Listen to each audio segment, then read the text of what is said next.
गई है, जिसका हम सभी लोग बेसब्री से इंतजार कर रहे थे। तो आपके समक्ष संगठन के संयोजक श्री मदन लाल आजाद जी उपस्थित हो रहे हैं। तो हम सभी से चाहते हैं कि एक बार खड़े होकर श्री माननीय मदन लाल आजाद जी का तालियों से हार्दिक स्वागत अभिनंदन करें। जोरदार तालियों के साथ ये हम जबरदस्त स्वागत करेंगे।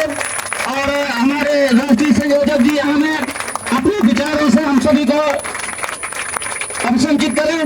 माननीय मदन लाल जी।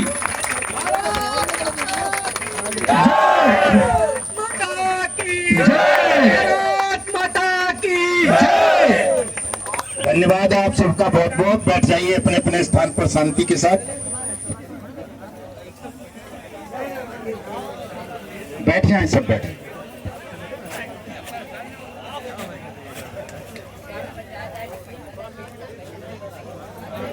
कोई नहीं, जो जहां है बैठ जाने। तो साथियों, वो बाबा तुलसीदास ने एक बहुत अच्छी सी बात कही है, स्तुति की है जनता की। उसी से मैं शुरू करता हूं अपने वक्तव्य की कि सिया राम मैं सब जग जानी, करहूं प्रणाम जोर जुग पानी। तो आप सबको, आपकी इस बाराबंकी की धरती को मेरा बहुत बहुत नमन प्रणाम, धन्यवाद आपका, आभार सबका कि लगातार 206 दिन से आप लोग अपनी वीरता का, साहस का परिचय देते हुए इस संघर्ष को लगातार जारी रखे हुए हैं। इसके लिए आप सब बधाई के पात्र हैं, नमन के योग्य हैं।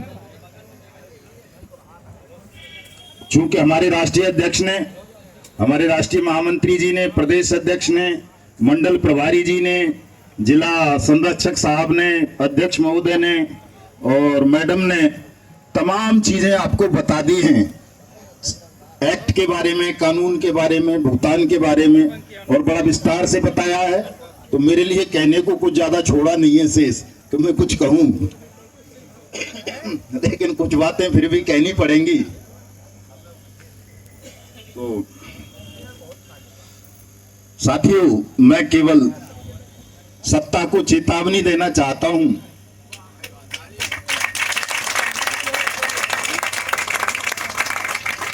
कह दो सत्ता के शिखरों से, कह दो सत्ता के शिखरों से जो झुके नहीं, यदि पाना है सम्मान। कह दो सत्ता के शिखरों से यदि पाना है सम्मान, तो झुक जाओ वर्ड्स एक्ट के सम्मान में, कर दो सबका भुगतान, कर दो सबका भुगतान। अगर आपका भुगतान नहीं हुआ साथियों, तो इस सत्ता को मिट्टी में मिलना होगा, ये तय है।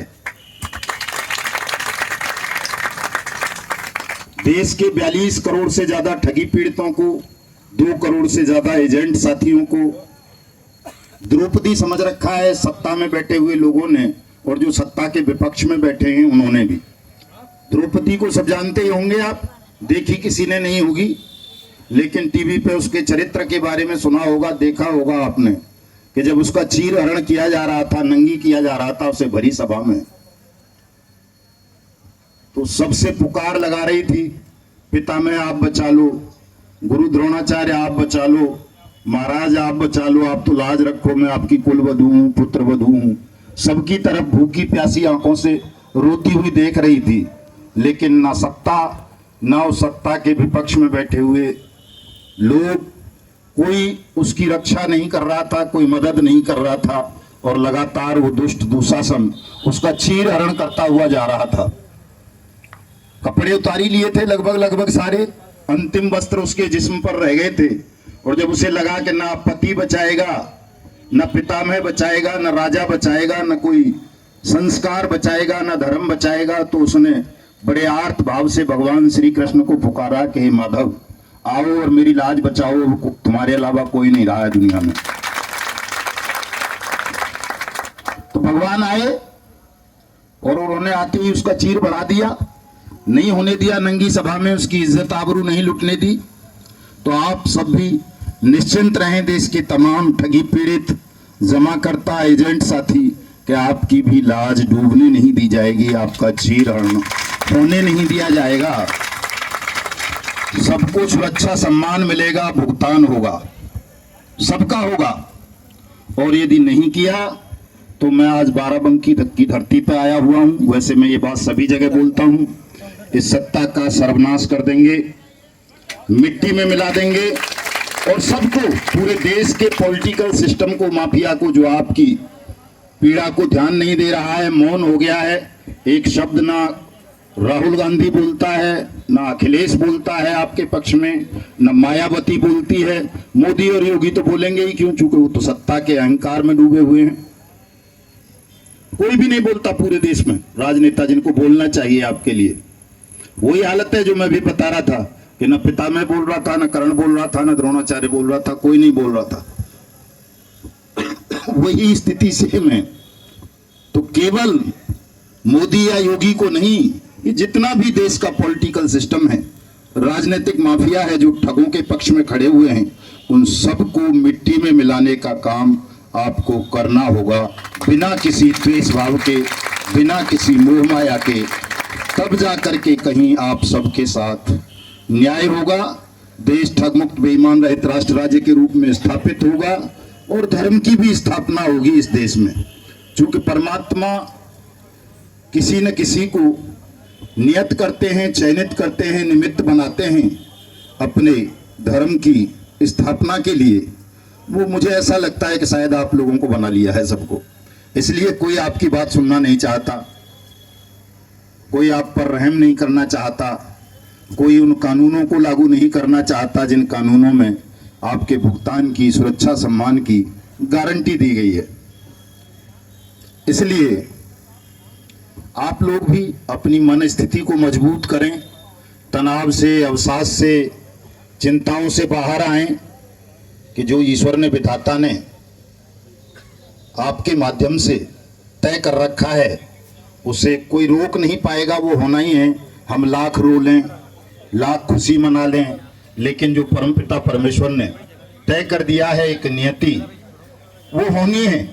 इसलिए उस नियति को स्वीकार करो सब लोग और लड़ने की तैयारी करो कि इस पूरे बेईमान सिस्टम से, ठग साम्राज्य से हमको लड़ना है। डेट हमने दे रखी है एक मई, यहाँ तो 9 अप्रैल की कर दी है आपने, तो और जल्दी कर दिया है कि 8 अप्रैल तक भुगतान कर दिया तो ठीक है, नहीं तो 9 अप्रैल को एक महासंग्राम इस बाराबंकी की धरती पर होगा। और मैंने तो पूरे देश के लोगों से आह्वान किया है 9 अप्रैल के लिए कि यदि बाराबंकी में महासंग्राम की तैयारियां हमारे वीर वीरांगना कर रहे हैं तो पूरा देश भी उस दिन आपके साथ मिलकर के खड़ा हो। जो लोग देश भर से बाराबंकी आ सकते हैं वो बाराबंकी आए, आपकी ताकत बने, और जो लोग बाराबंकी नहीं आ सकते वो अपने अपने क्षेत्रों में भी उसी तरह के कार्यक्रम का आयोजन करेंगे जैसा बाराबंकी में आप सब करेंगे।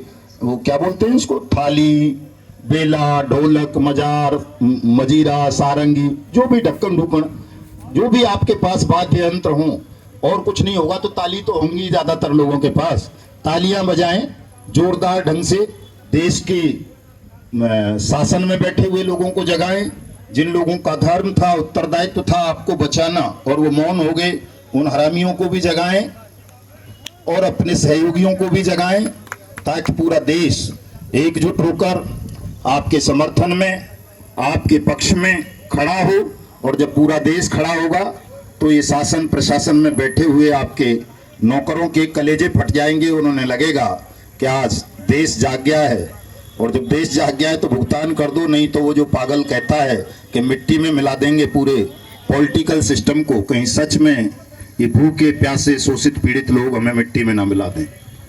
तो इसकी तैयारी कीजिए और 1 मई से लेकर 21 मई तक का बाकायदा हम लिखित में देंगे। 9 अप्रैल को जो भी देश भर में ज्ञापन दिए जाएंगे उनमें लिखित सूचना शासन प्रशासन को दी जाएगी कि जल्दी से आप सबका भुगतान करें, सुरक्षा सम्मान की गारंटी प्रदान करें आपको, और नहीं करेंगे तो 1 मई 2025 को जो अंतर्राष्ट्रीय मजदूर दिवस भी होता है, बड़ा पवित्र दिन होता है, क्रांति का दिन होता है।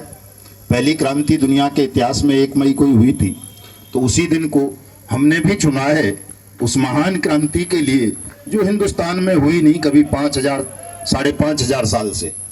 ठगों के खिलाफ कोई क्रांति नहीं हुई है, ठगी राज करते आ रहे हैं। कुछ दिन ठगों का राज खत्म हो गया था महाभारत के अंत के बाद, लेकिन उसके बाद फिर धीरे धीरे ठगों का ही राज देश में चलता रहा और लगातार ठग देश को खोखला करते रहे, खून पीते रहे उन लोगों का जो मेहनत से पैसा कमाते थे, इज्जत कमाते थे। तो ऐसे लोगों का अंत का समय हमने निश्चित कर दिया है कि 1 मई से लेकर 21 मई तक भारत की संसद की, चूंकि वही लोकतंत्र का मंदिर है, वहीं से ये कानून बने हैं सारे के सारे जो आपके पक्ष के लिए बनाए गए हैं। तो सबसे पहले उस संसद की धुलाई करनी है, ठीक से उसको पवित्र करना है। आप सब अपने अपने क्षेत्रों की पावन नदियों का जल लेकर के दिल्ली पहुंचेंगे 1 मई को। सबसे पहले संसद को धोएंगे बढ़िया से, और कोई सांसद या मंत्री या प्रधानमंत्री मिल जाएं तो उनको भी स्नान करा देंगे उन नदियों के पवित्र जल में, ताकि उनकी मरी हुई आत्मा जाग सके, उनके अंदर देशभक्ति की भावना पैदा हो सके, सत्य और न्याय के प्रति उनके मन में समर्पण का भाव पैदा हो सके। ये काम हम करेंगे। और अगर वो फिर भी सत्य, न्याय, कानून और लोकतंत्र के समक्ष समर्पण नहीं करेंगे तो उनकी स्थिति हम बहुत भयावह करेंगे। जैसे बांग्लादेश के लोगों ने अपनी ठग प्रधानमंत्री को देश छोड़ने के लिए विवश कर दिया, सत्ता छोड़ने के लिए विवश कर दिया, उससे भयावह हालात हिंदुस्तान में होंगे साथियों, आप देखना। वो बांग्लादेश के लोग तो अच्छे रहे होंगे जिन्होंने अपनी प्रधानमंत्री को भागने के लिए हवाई जहाज उपलब्ध करा दिया कि तू जा, भाग जा, हिंदुस्तान चली जा। हम भागने नहीं देंगे किसी भी ठग को और बेईमान को।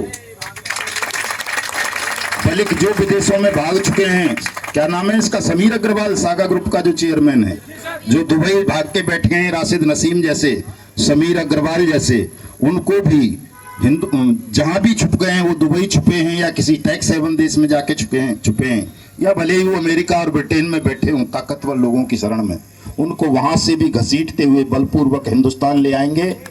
उनकी अंतिम श्वासें जेल के सीखचों के पीछे तय करेंगे। और हिंदुस्तान का जो कानून है BNS 2023 की धारा 111 जो ठगों को, बेईमानों को सजाए मौत का प्रावधान करती है, उस धारा का सख्ती के साथ क्रियान्वयन करेंगे और प्रत्येक ठग और बेईमान की मौत सुनिश्चित करेंगे, सजाए मौत देंगे उनको।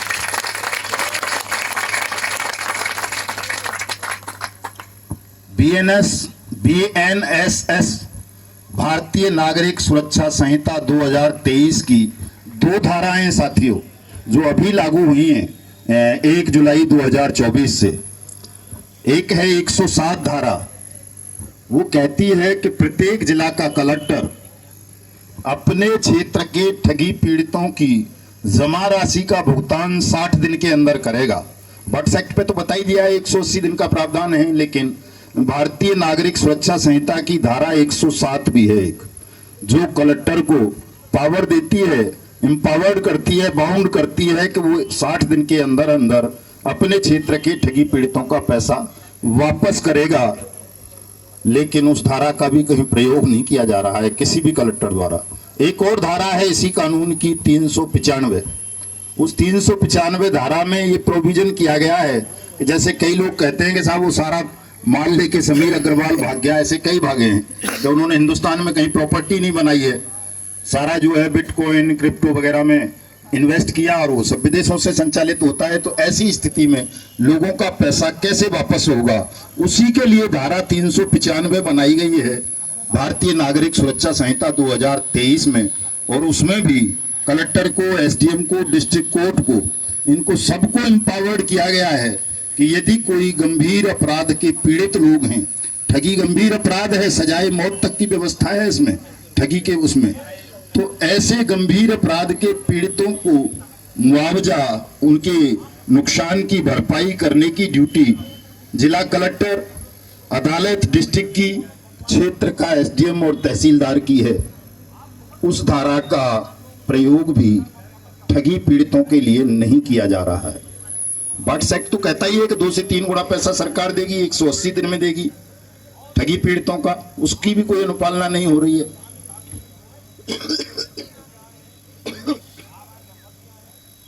तो साथियों, जब इन कानूनों की अनुपालना नहीं हो रही है, किसको करनी है अनुपालना? जो शासन, प्रशासन और न्याय की कुर्सियों पर बैठे हैं। हम तो केवल आवेदन भर कर सकते हैं।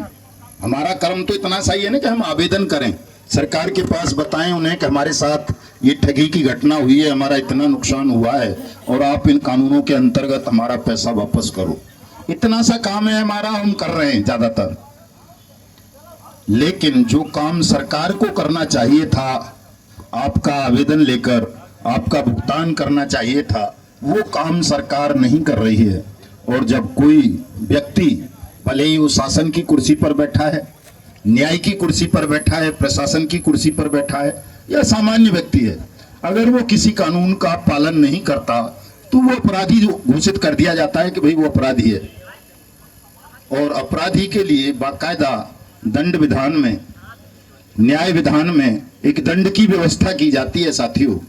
और कोई दंड विधान, न्याय विधान ना भी हो तो ईश्वर के अपने कानून हैं, प्रकृति के अपने कानून हैं। वो स्वयं जब न्याय व्यवस्था फेल हो जाती है, शासन प्रशासन और ये सब फेल हो जाते हैं या दुष्ट और अपराधियों के साथ मिल जाते हैं, ठग बेईमानों के सामने समर्पण कर देते हैं, तो प्रकृति अपना न्याय स्वयं करने लगती है और ऐसे तमाम लोगों को भयावह दंड देती है। किसी को नहीं बख्शती हो। जिसे हम ईश्वर कहते हैं, समय कहते हैं, प्रकृति कहते हैं, कुदरत, अल्लाह, गॉड, कुछ भी कहो, उसका अपना न्याय विधान है। वो अपने तरीके से न्याय करता है और जब वो न्याय करने पे आ जाता है तो वो फिर ताकतवर से ताकतवर इंसान को भी कुचल देता है। तो इसलिए कोई अगर इस अहंकार में है, शासन में बैठकर उसे लगता है कि मैं डीएम हो गया, एसपी हो गया, सीएम हो गया, प्रधानमंत्री हो गया, नेता प्रतिपक्ष हो गया, तो मेरा कोई कुछ बिगाड़ नहीं पाएगा, या मुझे संविधान ने इतनी मजबूती सुरक्षा दे दी है कि मेरे खिलाफ कहीं कुछ होगा ही नहीं। तो मैं उनको बताना चाहता हूं कि कोई भी संविधान, कोई भी कानून, कोई भी सेना, कोई भी फौज किसी अपराधी को सदा सुरक्षा कवच प्रदान नहीं कर पाती। उसे मरना होता है अगर उस अन्याय के पक्ष में खड़ा हो।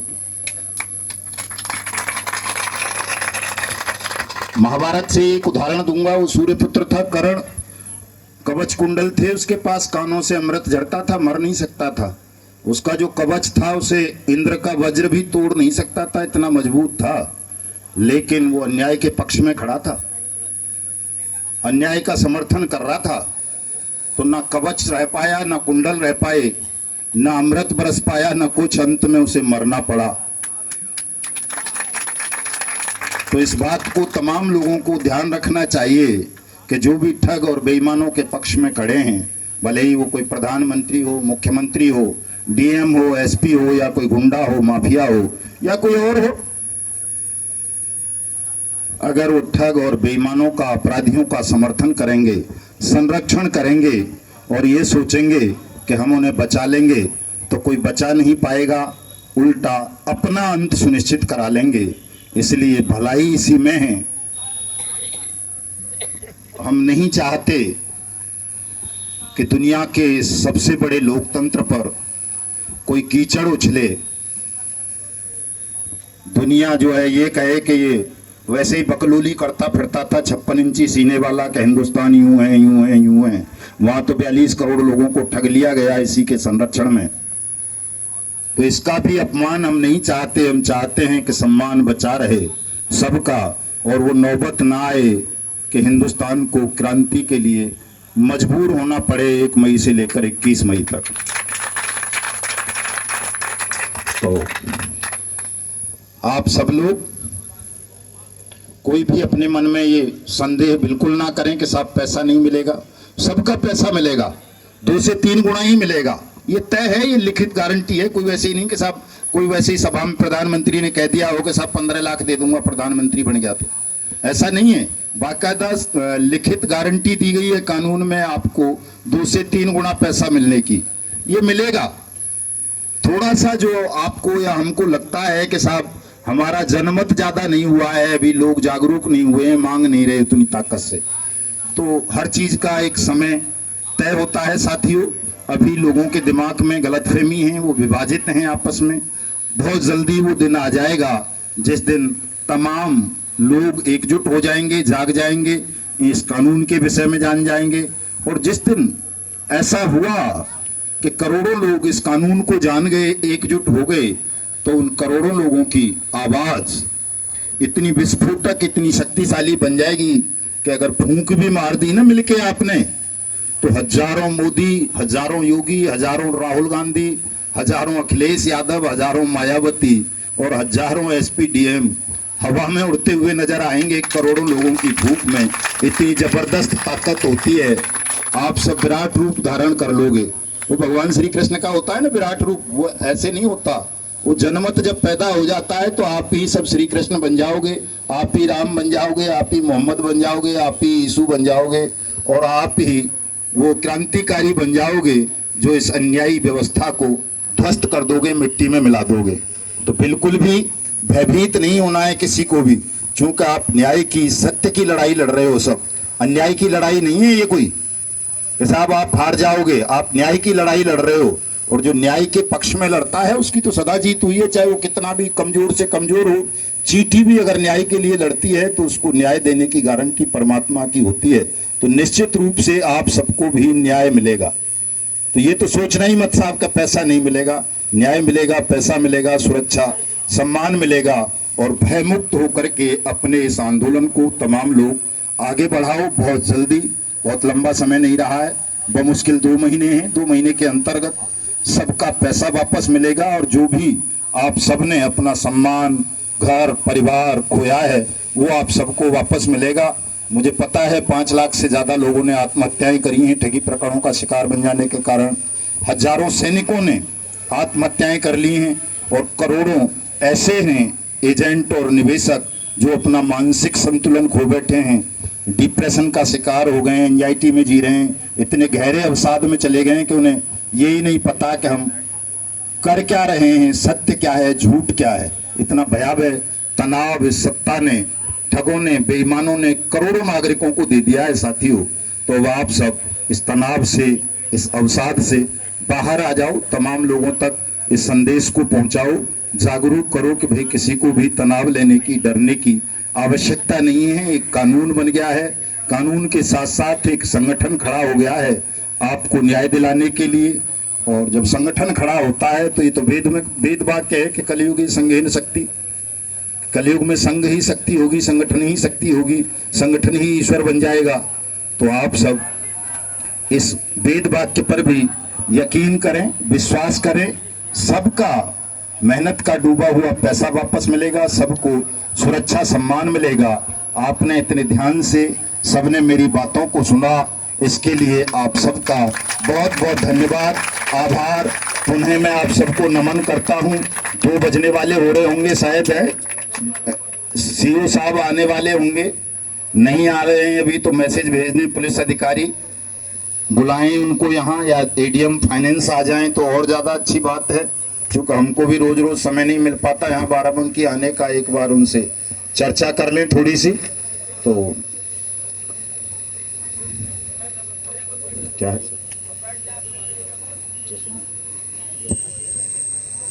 सभी साथी बैठ जाएं।